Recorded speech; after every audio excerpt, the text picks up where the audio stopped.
Men fit.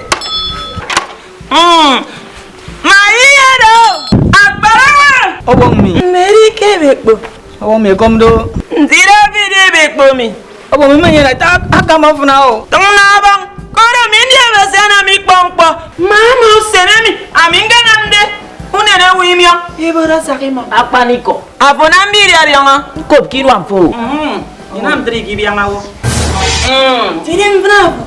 Obo musi ni nangare mi. Ntoro ki fo. Useni na ngari mi. Ukaki fo. Utome wimyo. Okpowo de mero. Akari ansuto uria. Obo mi uria ma wa o. Ngare buto uria. Kemmo ngakaria. Izengba. Atong kat fison tembonu tuayet ku fogekbo. Akobo sani bang. Obo mi. Ntira ma wa jeje. Okay, get am serve yourself. Get careful, get pa. Ni semake yeli. Useni bang ari mu kaki fo. Obo mi tu se ni na mbo. So yo mo mama tomi. Obo mi bo. Obo mi mo ma bo. Muntu afimbam. Koro mi ni abasi atuwa wombam. Okpori wele yele de beyan. Obong mi. Debere asango keme de beyan de. Abi men mama de beyan de. Obo mi. Agbara. Bongore. Ochichon. Obo mo yemi sinu kabe. Yemi totot. Bongore. Uri awegere waka wo vivonge. Kasanga de uri awire ma. Amari mo wo sikikpa. Obo mi ndi onge. Asanga se flyer. Asanga kan pa ori uri amfon. Ari yoga na fimfon. Bongore 3-4. You know what I need to tell you? You're a mumu man. Bongore fort. You be mumu. Kuswani fuok isomyo. Ididio kinofi. Obo mi yo. Ikemke. Ateni namke dikebe. Nyoro kure. Akuro. Ambi ang sana wen. Disam.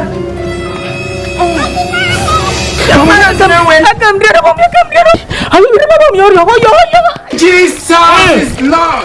Gemi so iri fiat fio. Ifiate. Oh, mumu no Mama too wanga pa. much. Ayeme biuyere. You're a mumu man. Ama yemi bongo fi momeko. Emmanuel, are you telling me the truth? Arapiri ye.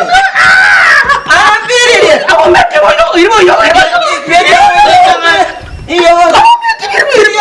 Kuswani fuok wak mi ididio kinofio.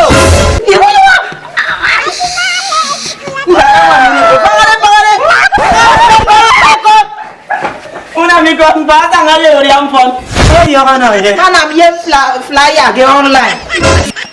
You think say they wise? You're a mumu man.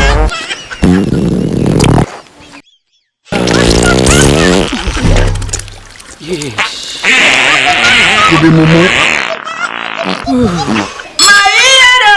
Ogbani bo ire de meyo. Obong mi. Agbana sama so panari ri mero ko me fero. Obong adisam. Erisem. Agbara wa. Nyom ni bo fi. Ni fo matara. Obo mi mo toro. Aten tu tara ka fon. Mana pa kai. Obo mi ni njom ka ba mo toro. Matara. Mo toro. Aya bi aria uria. Ufo ikpo. Wai mo. Matara fon. Mo toro ya bo mo. Agbere fo ori o gi mi tara. Si o ko pe. Oh my God.